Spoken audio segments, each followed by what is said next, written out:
Bismillahirrahmanirrahim. Assalamualaikum. Hai teman-teman. Baik lagi nih sama kita. Di sini kita mau bawain materi nih yang berjudul pemikiran filosofis tentang pendidik dan peserta didik. Pada yang terhormat Ibu dosen Laila Saria Sagen PD selaku dosen mata kuliah Filsafat Pendidikan Islam. Di sini saya Nabila Anissa dan teman saya Salman Karim akan mempresentasikan materi pada hari ini.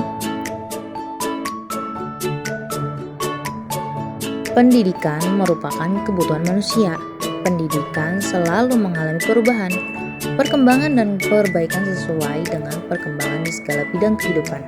Perubahan dan perbaikan dalam bidang pendidikan meliputi berbagai komponen yang terlibat di dalamnya, baik itu pelaksanaan pendidikan di lapangan, yaitu kompetensi guru dan kualitas tenaga pendidik, mutu pendidik, perangkat kurikulum, sarana dan prasarana, pendidikan dan mutu manajemen pendidikan, termasuk perubahan dalam metode dan strategi pembelajaran yang lebih inovatif.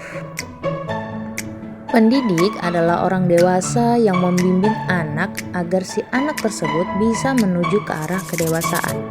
Pendidik merupakan orang yang bertanggung jawab terhadap pelaksanaan dengan sasarannya, yaitu anak didik.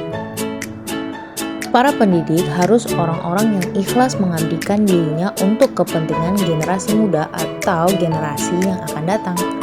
Tanpa sikap nerimo, di dalam bahasa Jawa, atau artinya ikhlas, tidak akan ada orang yang mau menjadi guru di tempat terpencil, gaji kecil, sekolah bobrok, dan lokasi tempat kerja yang jauh dari tempat tinggalnya. Ada hadis riwayat mengatakan innallaha wa malaikatahu wa ahlas samai wal ardi hatta namlata fi hujriha wa hatta huta fil bahri la yusalluna ala muallimin nasil khaira, yang artinya sesungguhnya Allah yang maha suci, malaikatnya, penghuni-penghuni langitnya dan buminya, termasuk semut dalam lubangnya dan termasuk ikan dalam laut, akan mendoakan keselamatan bagi orang-orang yang mengajar manusia kepada kebaikan. Hadis riwayat Tirmidzi. Imam Al-Ghazali pun dalam sebuah buku dijelaskan bahwa pernah berkata, mata anak didik selalu tertuju kepadanya, telinganya selalu menganggap baik, berarti pula di sisi mereka, dan apabila ia menganggap jelek, berarti jelek pula di sisi mereka. Makanya kita sebagai pendidik itu harus bisa mencontohkan atau mengajarkan kebaikan kepada setiap peserta didik. Kita masuk ke ranah ke peserta didik. Dalam pandangan yang lebih modern, anak didik tidak hanya dianggap objek atau sasaran pendidik sebagaimana disebutkan di atas, melainkan juga harus diperlukan sebagai objek pendidikan.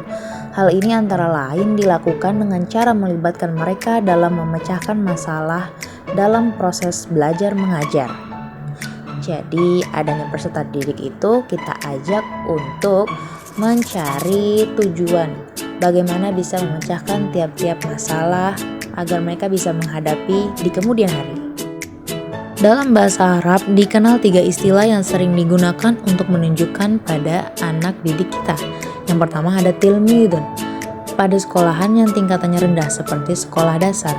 Ini ditunjukkan kepada satu peserta.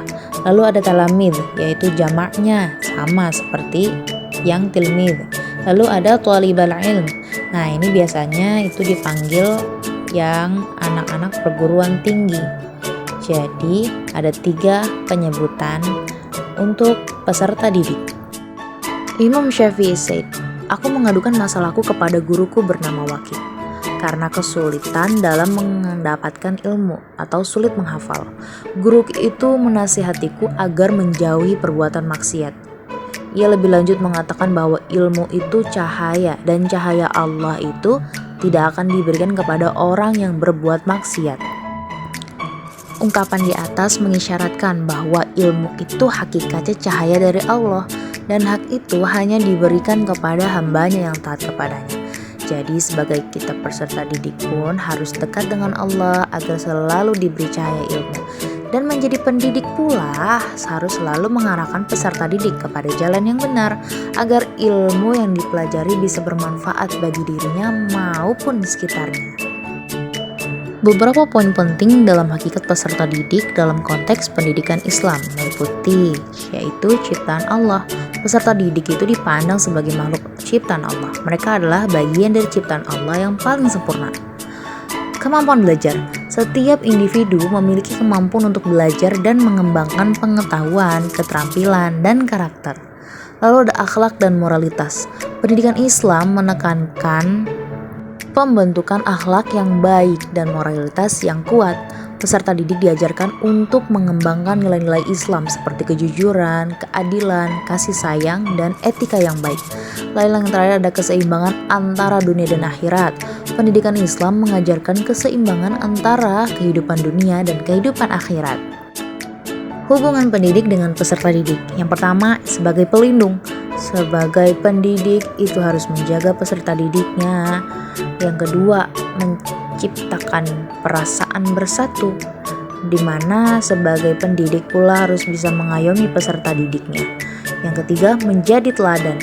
Nah, sebagai peserta didik kita harus patut mencontoh pendidik kita, dan kita pun sebagai pendidik harus memberikan contoh yang baik. Dan yang terakhir, pusat mengarahkan pikiran dan perbuatan.